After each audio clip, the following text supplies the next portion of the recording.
Assalamualaikum warahmatullahi wabarakatuh. Halo teman-teman semuanya. Kenalkan, nama saya Yoda Ferdiansyah. Saya Muhammad bin Hakim. Nama saya Fasyara Betul Nubia. Nama saya Sulaiman Ali. Di sini kami ingin menjelaskan terkait perusahaan yang telah kita rancang. Bisa dilihat beberapa poin dan Surya Farm. Dan mungkin untuk di awal kali ini akan dijelaskan dahulu oleh saya Yoda Ferdiansyah, dan mungkin buat teman-teman bisa untuk santai terlebih dahulu. Oke, bisa dilihat pada layar. Di sini ada sebuah nama perusahaan yang telah kita buat, Surya Farm. Lalu di bawahnya itu ada kategori usaha kita yang kita buat di situ apa. Kita di sini fokus di sebuah bidang produksi. Nah, bisa dilihat juga logo pada layar yang ada di depan sini, yang mana ada logo ikan lele, ada logo matahari, dan ada logo daun. Dan di sini juga ada tulisan yang bernamakan Surya Farm. Nah, maksud yang ada di dalam logo ini tuh kita tuh di sini fokus terhadap pengembangan kepada peternak ikan. Kita itu membuat sebuah sistem otomasi untuk membudidaya ikan secara mandiri yang memanfaatkan energi dari matahari. Nah, ikan lele di sini melambangkan sebuah ikan yang akan diberdayakan. Lalu ada matahari melambangkan sebagai sumber dari energinya. Lalu ada logo daun itu untuk melambangkan bahwa energi yang kita pakai itu bersih atau kita tuh akan green energi. Dan juga Surya Farm di sini, surya yang artinya matahari, dan farm itu berarti peternakan. Dan mungkin bisa di next. Oke, mungkin kembali kepada latar belakang terlebih dahulu terkait Surya Farm ini. Pada masa sekarang, dunia sedang berusaha memajukan teknologi, yang mana sekarang itu adalah masa-masa di mana teknologi yang bekerja. Kita itu harus memanfaatkan teknologi dengan baik dan menyesuaikan pada zamannya yang ada. Dan ini adalah sebuah sistem yang menggabungkan antara otomasi, sensor, dan energi surya untuk mengelola kegiatan budidaya ikan secara otomatis. Sistem ini dapat mengatur pemberian pakan, pengecekan kualitas air, lalu ada pencahayaan. Dan alat ini pun hadir untuk memajukan para peternak ikan di segala wilayah, sehingga meningkatkan efisiensi dan produktivitas budidaya ikan yang menyesuaikan perkembangan zaman. Lalu mungkin dapat dilihat dari sebuah permasalahan yang ada.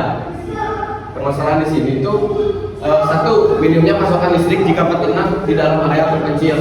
Kedua, efektivitas. Yang ketiga, rumitnya pengelolaan ikan yang banyak jika dilakukan sendirian. Peluang yang ada di yang pertama, pemanfaatan energi bersih. Yang kedua, perubahan manual menjadi otomatis. Yang ketiga, efektivitas serta efisiensi. Lalu solusi dibuat dari beberapa kesalahan yang ada. Kita membuat solusi, yaitu dibuatnya sistem otomasi pintar untuk budidaya ikan berbasis panel surya, sehingga menjadi lebih efektif untuk menjawab masalah-masalah yang ada. Jadi dari latar belakang ini pun kita yang membuat kita memproduksi alat ini gitu. Dari dari para peternak ikan yang ada di wilayah terpencil mungkin, yang mana akses dari pasokan listrik itu emang sangat susah gitu untuk mencapai area-area yang ada di wilayah terpencil, sehingga kita membuat alat untuk budidaya ikan untuk yang bekerja dan bersumber dari energi matahari. Mungkin bisa dilihat. Nah, mungkin akan dijelasin sedikit terkait perusahaan yang telah kita buat. Yang pertama, Surya Farm adalah sebuah perusahaan yang hadir dan berfokus pada budidaya ikan. Surya Farm berusaha menjawab kebutuhan masyarakat, khususnya para petani, dan dalam mengembangkan suatu bidangnya. Di zaman sekarang yang serba menggunakan teknologi, membuat sebuah pekerjaan lebih mudah, namun masih banyak pekerjaan sederhana yang masih menggunakan tenaga manual. Oleh karena itu, kami Surya Farm hadir membawa perubahan seiring berjalannya zaman. Kami menciptakan sistem budidaya ikan mandiri yang berasal dari pemanfaatan energi matahari. Di samping zaman yang sekarang sudah bekerja secara otomatis, kita pun sedang dalam masa pemanfaatan energi baru terbarukan yang merupakan transisi dari energi fosil. Nah, kita di sini memanfaatkan energi baru terbarukan itu untuk transisi, untuk perpindahan dari yang namanya energi fosil. Karena kenapa? Karena energi fosil itu menimbulkan emisi yang tinggi. sehingga kita menggunakan dan memanfaatkan energi baru itu untuk sebuah pergerakan ataupun sebuah hal yang kita kejar gitu, yang mana net zero emission atau nol emisi untuk penggunaan energi. Lalu di sini ada tujuan dan langkah perusahaan. Tentunya perusahaan kita tuh punya tujuan yang akan kita capai dalam membuat perusahaan, dalam perusahaan berjalan. Yang pertama, visi mewujudkan perkembangan pada pengrajin secara mandiri, mengikuti perubahan zaman, menghasilkan kepada teknologi serta pemanfaatan energi matahari yang didukung dengan cara untuk mencapai visi tersebut. Yang pertama ada inovasi terus-menerus terhadap kebutuhan para peternak ikan. Yang kedua, pemanfaatan energi baru terbarukan agar terhindar dari emisi. Nah, dari visi kami tersebut, kita tuh mendukung perubahan yang ada untuk membudidayakan para peternak-peternak ikan di Indonesia khususnya. Dan untuk cara mencapainya, inovasi terus-menerus. Inovasi kami itu tanpa batas.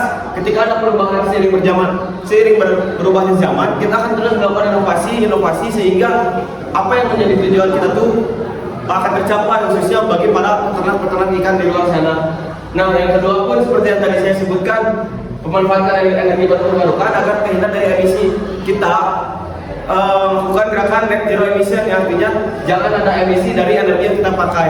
Mungkin dari yang saya jelaskan sudah cukup diwakilkan oleh saya. Mungkin dari Surya Farm itu apa, makna logo itu apa, lalu latar belakangnya seperti apa yang mendukung pembuatan perusahaan ini, dan mungkin saya pun sudah menjelaskan terkait sedikitnya ataupun menjelaskan terkait Surya Farm itu seperti apa. Dan untuk materi-materi selanjutnya mungkin akan dibawakan oleh teman kita yang akan menggantikan saya di posisi ini. Dan sekian dari yang bisa saya sampaikan, kurang lebihnya mohon maaf dan terima kasih. Berikutnya ini adalah strategi bisnis dari perusahaan kami yang digunakan untuk merespon faktor internal dan faktor eksternal dari perusahaan kami. Yang pertama, dari faktor internal ada awareness dan stres. Dari awareness itu sendiri terdiri dari biaya teknologi yang mahal. Maksud dari biaya teknologi yang mahal ini adalah pengeluaran untuk mengeluarkan biaya untuk pembudidayaan ikan lele. Kemudian kelemahan selanjutnya yaitu adalah sulit dalam menjaga kualitas air, karena pada pembudidayaan ikan lele menghasilkan limbah atau kotoran sehingga kualitas air kurang terjaga. Kemudian faktor internal berikutnya yaitu strength atau kekuatan. Kekuatan itu sendiri yaitu adalah mengurangi biaya dalam hal pembudidayaan ikan lele.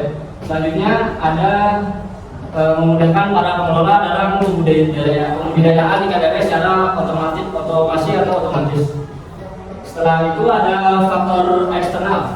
Faktor eksternal di sini yaitu adalah terdiri dari opportunities dan threats, di mana dari opportunities itu sendiri terdiri dari banyaknya peluang pemasaran hasil dari pengelolaan ikan lele. Karena di Indonesia konsumen ikan lele banyak, sehingga peluang pemasarannya juga bagus. Kemudian peluang selanjutnya yaitu banyaknya peminat pemasangan panel surya, sehingga memudahkan para pengelola untuk melakukan pemasangan panel surya. Faktor eksternal selanjutnya yaitu adalah ancaman atau threats. Ancaman di faktor eksternal perusahaan kami yaitu adalah ketergantungan pada cuaca, sehingga panel surya yang kami miliki kurang optimal.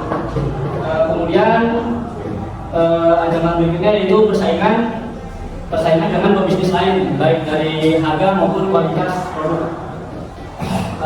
Selanjutnya untuk mengantisipasi kelemahan dari perusahaan kami yaitu adalah dengan memaksimalkan peluang yang ada pada perusahaan kami. Contohnya seperti modal biaya yang mahal bisa diantisipasi dengan peluang pemasaran dari ikan lele itu sendiri. Bisa dibilang itu sebagai weakness opportunity strategi. Kemudian untuk memaksimalkan kekuatan dari perusahaan kami bisa dengan cara mengoptimalkan peluang yang ada pada faktor eksternal pada perusahaan kami. Contohnya seperti pemasangan panel surya memudahkan pengelola. dalam melakukan pembudidayaan ikan lele. Kemudian untuk mengantisipasi kelemahan dan ancaman untuk pada kelemahan dan ancaman perusahaan kami harus diantisipasi agar bisnis dan perusahaan kami berjalan dengan lancar. Contohnya seperti pada berikut awareness dan trades, yaitu adalah ketergantungan cuaca dapat diantisipasi dengan memanfaatkan energi lain, dan untuk sulit dalam menjaga kualitas air dapat diantisipasi dengan penanaman hidroponik pada filtrasi pada menjaga kualitas air. Selanjutnya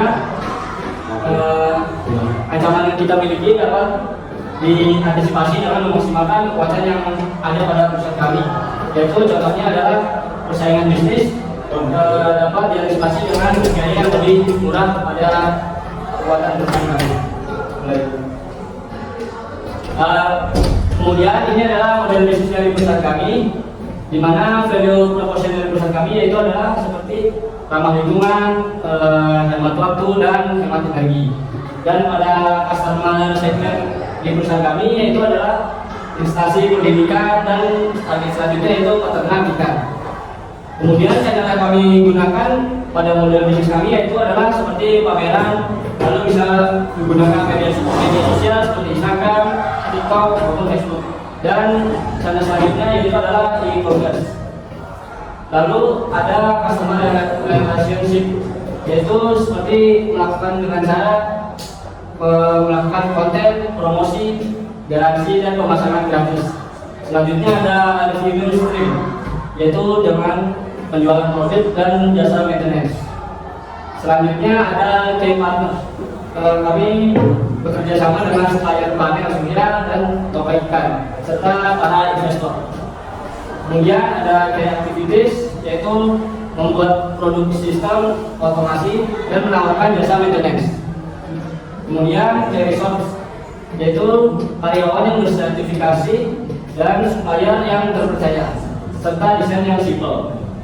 Selanjutnya konstruktor yang ada pada perusahaan kami yaitu adalah biaya set panel surya, biaya pameran, dan gaji karyawan. Kemudian ini adalah konsep produk dan jasa dari perusahaan kami, yaitu adalah sistem otomasi pintar untuk budidaya ikan berbasis panel surya. Menjadi sebuah solusi untuk para peternak ikan yang mengikuti perkembangan zaman, yang membuat pekerjaan menjadi efektif serta efisien karena sistem ini dapat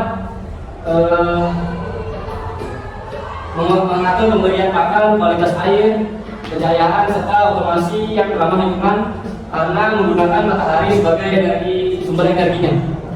Dan kami pun menawarkan jasa perbaikan ataupun maintenance kepada konsumen jikalau ada kendala pada saat penggunaan. Berikut yang saya jelaskan, kemudian dilanjutkan oleh teman saya. Selanjutnya saya akan memaparkan terkait dengan sumber biaya tetap per tahun, yaitu di mana kita mempunyai rencana anggaran tersendiri untuk bisnis kita yang akan kita jalani. Yang pertama, untuk biaya tetap kita menetapkan yang pertama ada upah karyawan per orang, yang dimana volumenya selama upah karyawan ini satu orang, yaitu dimana jika kita per tahun dikali 2.800 dikali 12 yaitu sekitar 33.600. Lalu yang kedua ada biaya promosi. Biaya promosi ini mencakup dengan pameran yang kita akan buat, lalu dengan adanya juga pembikinan banner, lalu ada juga katalog. Yang dimana biaya promosi ini dalam sebulannya ada 750.000. Jika kita ditotalkan per tahun dikali 12 yaitu dengan harga 9 juta. Lalu yang ketiga ada biaya pemasangan. Biaya pemasangan sini adalah biaya maintenance, yang dimana jika pemasangan gratis, jika ada kerusakan atau hal yang terjadi, kita akan mengenakan biaya cas yaitu sekitar 300.000 per produksi, yang dimana kita mematok jika dalam satu tahun kita ada 24 produksi, lalu 300 dikali dengan 24 sekitar 7.200.000. Lalu yang keempat ada biaya terduga. Biaya terduga ini terkait ketika adanya kabel-kabel yang rusak, lalu ada biaya transportasi juga yang terkendala, yang dimana dalam satu bulan ini kita mematok harga dengan 500.000 rupiah, yang dimana jika dihitung dalam per tahun kita dikali dengan 12 bulan yaitu sekitar 6 juta. Dan jika kita totalkan itu biaya tetap per tahunnya yaitu 55.800.000 rupiah. Next. Lalu ada juga struktur biaya variabel per tahun, di mana struktur biaya variabel per tahun ini termasuk dengan biaya produksi kita selama kita memproduksi sistem otomasi yang kita buat itu Surya Farm sendiri itu. Yang pertama ada satu set panel surya yang dimana dihargai dengan Rp2.650.000. Yang kedua ada struktur montanes, yaitu struktur montase adalah sebuah struktur yang akan menyangga si set panel surya sendiri, yaitu sekitar 500.000. Lalu yang ketiga ada kabel dan konektor sekitar 300.000. Yang keempat ada sistem otomasi aquaculture yang dimana sistem otomasi aquaculture ini yaitu bagaimana di dalamnya itu terdapat sistem otomasinya yang dimana di dalamnya ada sistem pakan otomatis, lalu ada turbinitas air dan pompa air secara otomatis yang dihargai dengan Rp1.200.000, yang dimana jika kita totalkan dalam per bulan itu kita akan mendapatkan Rp4.650.000, dan kita totalkan dalam setahun kita mematok dengan setahun kita ingin mempunyai target yaitu 24 produksi, maka kita kalikan saja dengan 24 produksi sehingga terdapat Rp111.600.000. Lalu ini ada harga pokok penjualan, ada markup per produksi yang dimana total biaya variabel yaitu Rp4.650.000. Yang kedua ada total biaya tetap sekitar Rp141,666. Lalu ada biaya total keseluruhan sekitar antara biaya variabel dan biaya tetap ditambahkan menjadi Rp4.791,666.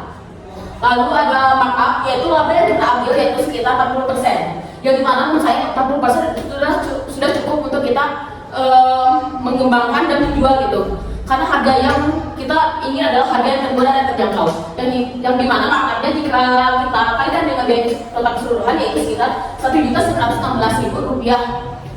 Lalu ada total harga di sini ketika biaya total keseluruhan ditambah dengan laba yang kita inginkan, maka sekitar Rp6.783.333. Lalu ini adalah harga pokok penjualan untuk satu produksi, yaitu jika kita lihat jadi harga untuk totalnya yaitu jika kita bulatkan yaitu Rp6.710.000. Nah di sini juga kita menganalisis kompetitor, yang dimana analisis kompetitor ini kita mempunyai perusahaan yang sama gitu di bidang yang kita mumpuni gitu. Yang pertama, jika kita mengenal dengan Surya Farm yang kita jelaskan, yang pertama Surya Farm mempunyai value proposition 90%. Kenapa value proposition yang 90%? Karena kita dengan harga terjangkau dan kita jamin bahwa produksi yang kita miliki itu sangat baik itu untuk perkembangan budaya ikan untuk para peternak di luar sana. Terus fitur produk atau jasanya yang kita jual yaitu kita mempunyai set sistem otomasi yang dimana terdapat pakan otomasi secara otomatis, lalu ada pompa air yang dimana keluar masuknya air itu secara otomatis. Yang ketiga ada turbinitas air, dimana turbinitas air itu mencari gitu dan mencari gitu apakah dalam kandungan air terdapat zat atau tidaknya gitu, sehingga terganggunya sirkulasi air di dalam kolam. Terus dan sistem otomasi ini adalah berbasis tenaga surya. Terus target konsumen kita adalah kepada pembisnis pengelola ikan dengan harga jual Rp6.710.000. Lalu kita juga mempunyai pesaing yaitu Pon Aqua, yang dimana Pon Aqua ini dengan penjelasannya memiliki value proposition 70%, yang dimana Pon Aqua ini hanya menjual, jika dilihat dari fitur produk jasanya, hanya menjual set sistem otomasi hanya pakannya saja dengan berbasis tenaga surya. Jika dibandingkan dengan kita, kita mempunyai sistem otomasi yang ada 3. Sedangkan untuk Pon Aqua mempunyai sistem otomasi hanya satu saja hanya dipakai saja. Lalu untuk target konsumen sama, kita ada kepada pembisnis pengelola ikan. Tetapi dengan harga jual yang sangat mahal, Pon Aqua itu sekitar Rp12.500.000. Oke, selanjutnya ada profil dari tim produk Surya Farm itu sendiri ya. Yang pertama ada Fasya sebagai CEO yang bertugas untuk memimpin dan mengarahkan visi strategis dari Surya Farm sendiri dan mengelola hubungan dengan pemangku kepentingan, mengambil keputusan strategis terkait bisnis dan ekspansi, serta mengawasi kinerja keseluruhan perusahaan yang akan berjalan. Selanjutnya ada Yoda Ferdinand di sini sebagai HR yang bertugas untuk mengatur semua kegiatan yang berhubungan dengan pengelolaan sumber daya manusia dan suatu organisasi. mulai dari proses berkembangnya karyawan itu sendiri serta pengelolaan kinerja hingga memastikan kesejahteraan karyawan. Selanjutnya ada Zulfagar Ali. Zulfagar Ali di sini berjabatan sebagai CEO. CEO sendiri bertugas untuk mengelola operasional bisnis, memastikan kualitas layanan dan kepuasan pelanggan, mengembangkan dan menerapkan prosedur di produk kita sendiri, serta berkoordinasi dengan tim teknis untuk memastikan efisiensi dan kestabilan dalam layanan. Selanjutnya ada Muhammad Fikri di sini sebagai CEO. Saya sendiri bertugas untuk mengembangkan dan melaksanakan strategi pemasaran serta mengelola pemasaran dan promosi, menganalisis pasar dan tren industri, berkoordinasi dengan tim untuk memastikan kesadaran dan pemasaran penjualan. Selanjutnya ada Yosonnya di sini untuk menjelaskan tahap-tahap produk kita agar terkontrol dari tahun ke tahun. Tahun pertama, aplikasi atau penerapan teknologi panel. Kita akan menerapkan panel surya itu sendiri di desa-desa untuk sumber listrik yang dimana sumber listrik itu meminim biaya. Tahun kedua produksi peningkatan kapasitas atau produksi. Peningkatan di sini kita bermaksud untuk meningkatkan karyawan atau meningkatkan lahan-lahan guna untuk si produk panel surya itu akan meningkat secara kapasitasnya. Lalu di tahun ketiga distribusi pemasaran atau distribusi. Pemasaran ini kita akan meningkatkan di tahun ketiga agar si produk panel surya ini bisa terus bertahap setiap tahunnya, atau pendistribusian ini akan terus berkembang sehingga panel surya ini akan dilihat oleh beberapa peternak atau orang-orang di wilayahnya. Tahun keempat inovasi atau mengadopsi teknologi baru. Kita dapat mengadopsi teknologi baru yang mana kita ini tidak hanya terfokus pada inovasi yang kita punya, tetapi kita akan mengadopsi teknologi baru yang dimana teknologi itu akan terus berkembang. Tahun kelima evaluasi berkelanjutan. Kita akan mengevaluasi bagaimana cara surya farm itu bekerja. Kita akan mengevaluasi si daerah-daerah tersebut itu menggunakan produk kami untuk berkelanjutan. Terima kasih. Oke.